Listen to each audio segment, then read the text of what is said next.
And I've got 239 districts that can barely make it in 3 years. Unless we can get about $1.5 billion, there's going to be casualties this year. It's going to be kids. They're going to have less program. They're going to have less staff to teach them. They're going to get accepted to colleges, trade schools, and careers less. I would probably suggest, unless we get some oxygen thrown into these schools, the kids who graduated last year, walked across that stage, probably got the best education those schools will have to be able to offer for a long time.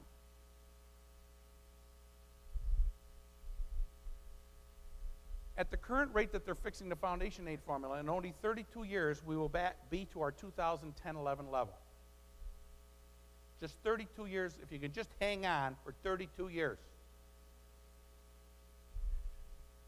4 years for GEA. The governor wants to do it in 5 years. So at the end of 37 years, we'll be in 2010.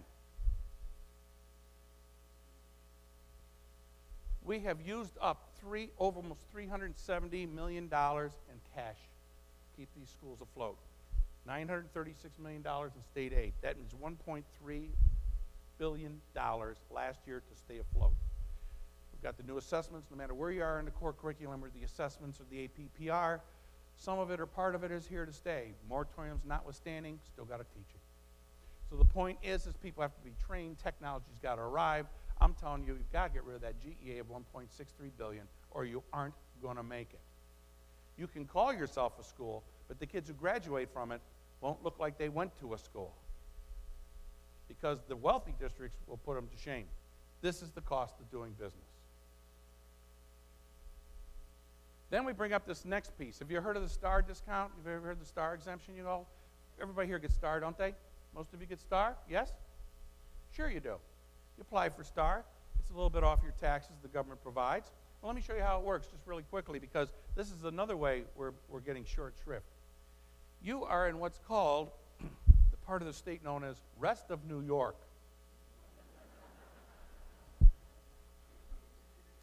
See, what they do is they count the important counties, and then everybody else falls into one category. Nice to be loved. Now, if you notice your exemption is $30,000 because the basic exemption is $30,000, and they have a factor for you. They call it a factor. So your factor is 1. Matter of fact, I'm going to tell you this now, so brace yourselves. Your factor will always be 1. Because everybody else is wealthier than you always, your factor will never change. So there's no hope for you. Here you go. $30,000 basis, 1 times 30 is 30. Albany was 1 times 30 is 30. This is 2004 start. Started in 1998. I just picked out 2 dates. Columbia County, 1 times 30. Dutchess County, 1.3926. They're a little wealthier, property values a little higher by 1.3926. In other words, 39% higher than the rest of state. That times 30, their exemption is $41,000. Did you see that? Wow. Must be nice, huh? Look at Westchester's. Whoa! So while you're getting your $30,000 exemption, those poor people down in Scarsdale, in Chappaqua, they're trying to live through those $1 million homes, you know, having to make sure the maid shows up on time and stuff like that. They're suffering through an $83,000 exemption on their property. Does this sound right to you? This is one of the biggest hoaxes in the entire state. This is amazing. But here, it gets actually better. It gets better. This is the current year. You're still rest of state, and you will always be rest of state. Here's Westchester. Oh, look. Oh, gee, they've had a change.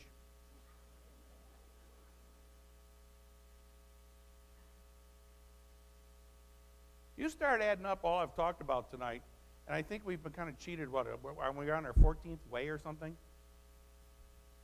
So there you go. So let me see if I got it right.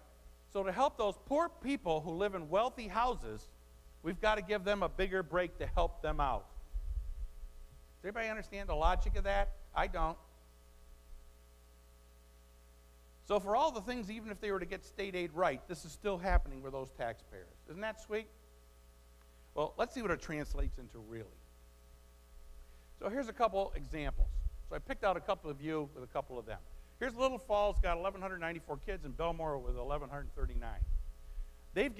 Little Falls gets $1.6 million in STAR, and Belmore gets $2.6 million. The star per pupil here is 1,378. There it's 2,314. These people spend about 18,000 per pupil. They spend 23,000 per pupil. Can you imagine what they could do with the Little Falls Central School District, City School District, excuse me, if the state would help them so they could actually spend another 5,000 per kid? What do you think is going to be the experience of the kids coming out of Belmore compared to Little Falls? Okay?